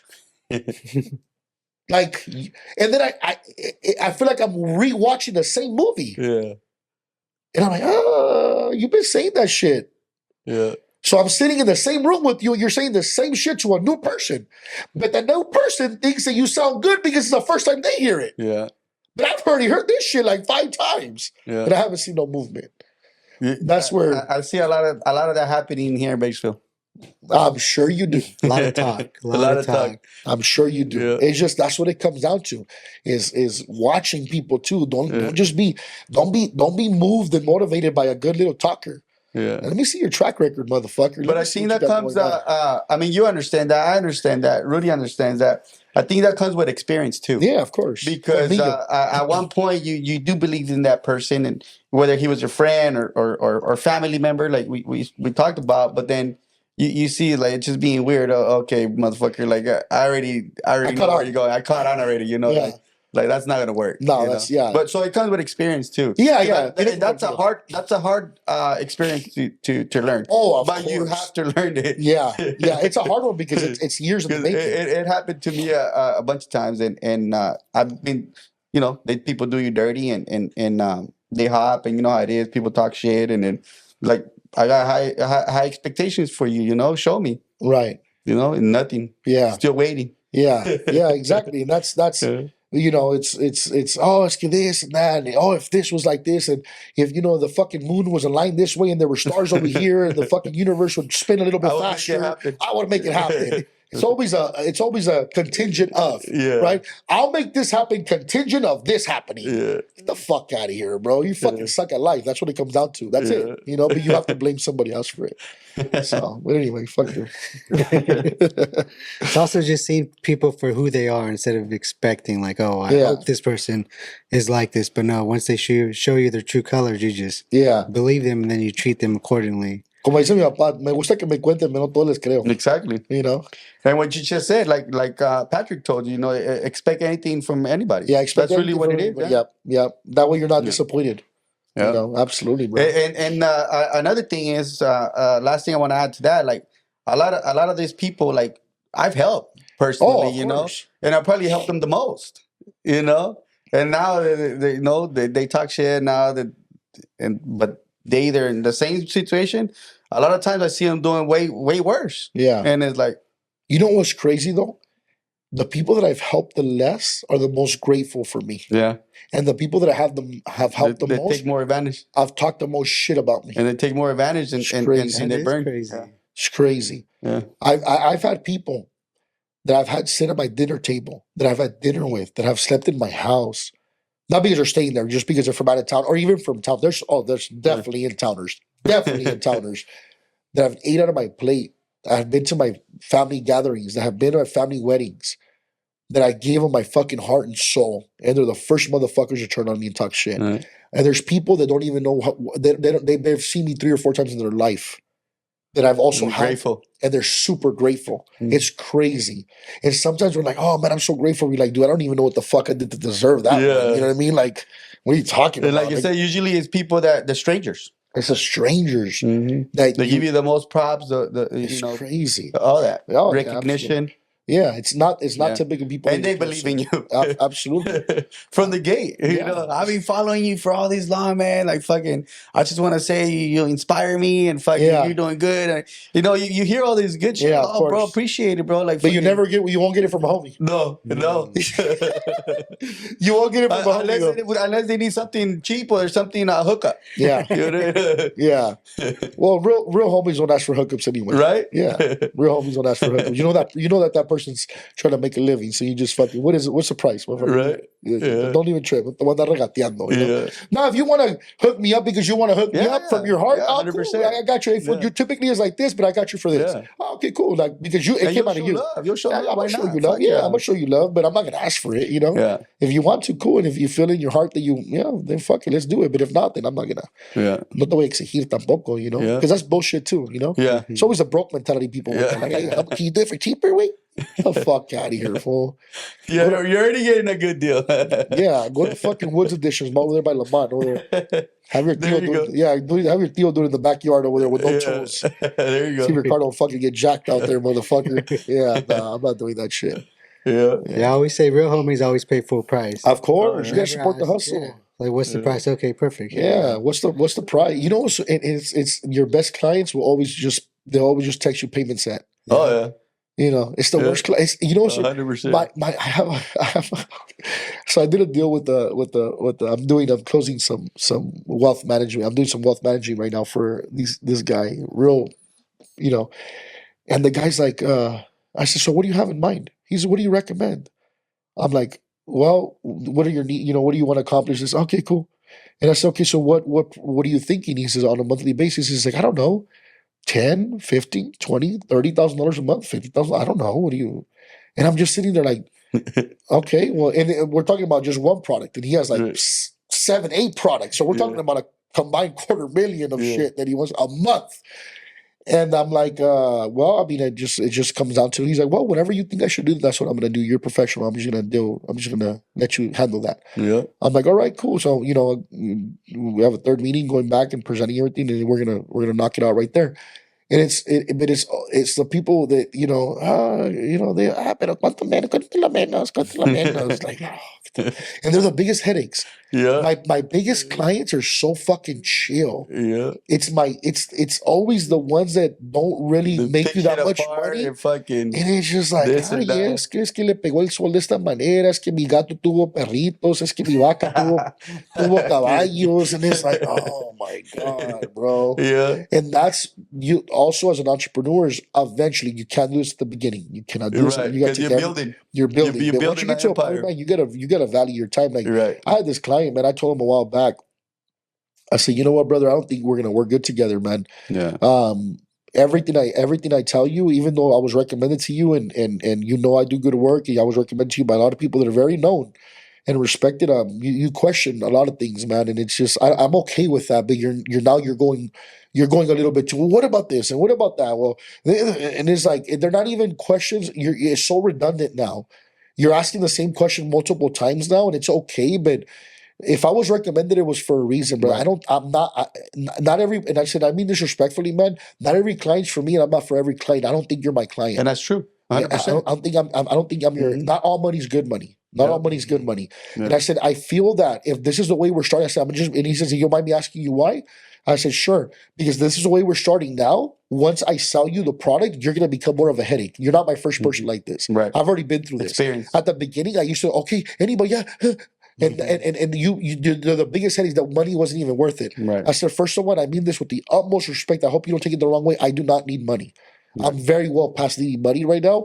I am only dealing with you because you were referred over to me. But now it's starting to be a little bit too much, man, to be honest with you. I don't think, oh, no, I'm just trying to be sure. I'm like, the people that recommend it to you, they're pretty sure about me, man. And you're not questioning me. There's a reason that certain people recommended me. And bro, these are high-end people that recommended me. It's like, you know, if you want to go talk to a stranger that your friends don't know, then I think you should do that, man. But it's like, I've already gave you different scenarios. I've answered all your questions. You're asking the same thing. You know, but what if I die in lightning strikes? What if the market crashes? I already told you the market crashes, you're not going to lose any money. Tax code 7702. So if you withdraw money from the tax policy, you're not going to lose. You're not going to pay taxes. But what if they change the IRS laws? Like, bro, get the fuck out of here. Like, I don't. Okay, like that's too much now, bro. I don't know. Like, you know, what if my dog? You want me to call the IRS? address and ask Yeah. her. What if my mom? What if my mama had a dick? She'd be my dad. Like, what are you talking about, bro? You know what I mean? What if my dad had a pussy? He'd be my mom. Like, your what ifs are so far out there, man. They're so beyond. I said, this has been like this for 200 fucking years. Yeah. Like, if it can it change? Sure, but you're talking about such an extreme hypothetical now. Right. Like, it hasn't changed in 200 years. Yeah. Why would it change now? And can it? Sure, but at that point, bro, not that drastic. At that point, we're all fucked. Right. You know what I mean? Like, he's not asking simple questions. You don't have control over it. I don't have control over that, bro. So either you do it, and I said, and I didn't, bro. I didn't. And you know what's crazy? You learn because, like you said, the way I see it, you pick and choose your of course. But you know what's crazy, Efren? That after I told him that, he wanted to be my client at huevo. No, let's do this now. And okay. I'm like, no, brother. Honestly, man. Honestly, I don't. I'm not your. I know another guy. He's not even in my same company, man. That I referred him to somebody else, bro. So you could have him, bro. Yeah. I don't want to, because you're gonna do this every time the payment comes out. You're gonna do this. Yeah. How do I know? Because I've already been through it. 100 questions. I've already been through it. Yeah. No, bro. So it gets to a point where not everybody's for you. Yeah. Not everybody's for you. And you got to realize that too. That's part of entrepreneurship, which is a tough one. Yeah. But like you said, it was very important. I caught that where when you started, you can't do that. You got to do what you got to do. You got to grind. You got to learn. And then now that you learn, you're like, hey, I better not, because it's not all money is good money. Not all money is good money. It becomes a headache for a little bit. It's not worth it at that point. Some people you just can't take anymore. You know, you just can't. So, you know, like, it's so funny. I saw my mom that other day. So I can't believe I'm saying this publicly. So my mom, I guess this happened like a year ago, 2 years ago. I guess my mom had a hit on her bumper, right? Or something happened in her bumper. And she's like, oh, mijo, this happened in my bumper. And I'm like, okay, so like, why, if it's already fixed, why are you telling me? And she's, oh, I called Efren. And I'm like, okay, that's good. And what did you tell him? Hey, you do a lot of cars for my son, so you got to hook me up. I'm like, Mom, don't ever say that to anybody. You're making me look bad. Do you remember that? I remember that. I think it was like minor. So it was minor. I was like, don't worry. I know. Like, I got you. I'll hook you up. Mi mom lo dice como en chiste. Yeah. But I'm like, no, mom. But I know it's my mom, but I'm like, Mom. And I know, because I tell her, you remind me of my mom. Because, you know, I have that same like old school Mexican mentality and friendly, and like, she comes over here, she comes in, she starts yelling, and Mijo, I need help. You know? Like, I got you. Don't worry about it. But I told her, I said, Mom, don't do that. I said, because I hate when people do that to me. Don't be doing that to my friends. And she's like, oh, I'm sorry, Mijo. I want to. I was dying, bro. I said, Bob, don't, because luckily, you know, I know a lot of people in town. So anytime she needs something, she goes, she knows who to call. Anything she needs, you know, it don't matter what it is. Whatever she needs, sure. You know, I'm very, very blessed. I mean this humbly. I'm very blessed to be well connected in town. She knows who to call. She won't even go through me anymore. And I said, Mom, never call my people and tell them that. And just tell them to send me the bill and I'll take care of it. Don't be telling me to give you a fucking discount because I give them a lot of business. That's their business. That's what we're supposed to do. You just gotta fucking. She's like, okay, Mijo, I'm sorry. It's so funny. Anyway, so beyond the point. But the point is, you know, your best clients will pay full price. Oh, yeah. Chingando, you know. Yeah. They never ask you, like, oh, payment sent, like you said. Payment Those are the best ones. Rudy, same. You know, he doesn't. He over there because now he's doing the online training. Yeah. So now he's like, this is my price. You don't want to pay it. You want to pay cheaper? I got my online training. There you go. Because now his time's more valuable. Yeah. So your prices go up, and then we go back to the same thing. You pick and choose. You pick and choose. Before, you have to take everybody. I got you. Even take a little pay cut. Yeah. I got you. Oh, Pay cut. You're like, fuck it, I'll give you this discount and just come train with me. Yes, because I have to take even the headache money. I have to take it. Yeah. Oh yeah. Because you can't afford not to take it. Yeah, you got to do what you got to do. Yeah, but then not only that. Also, going back to the universe, that when you do that, the universe starts giving you better clients. It's crazy how that works. Yeah, because the universe, like, okay, that's what you feel you deserve. You put in the work. Let me give you that. Then you start getting connected with people. Like you really want it. You put it in the work. Yeah, exactly. Absolutely. You deserve it. You earn it. Yeah, absolutely. Yeah. So we'll go ahead and start wrapping up the podcast. Mm-hmm. So for the last thing, what is one piece of advice you would give to anyone, whether it's life, business, fitness, whatever category you'd like to give?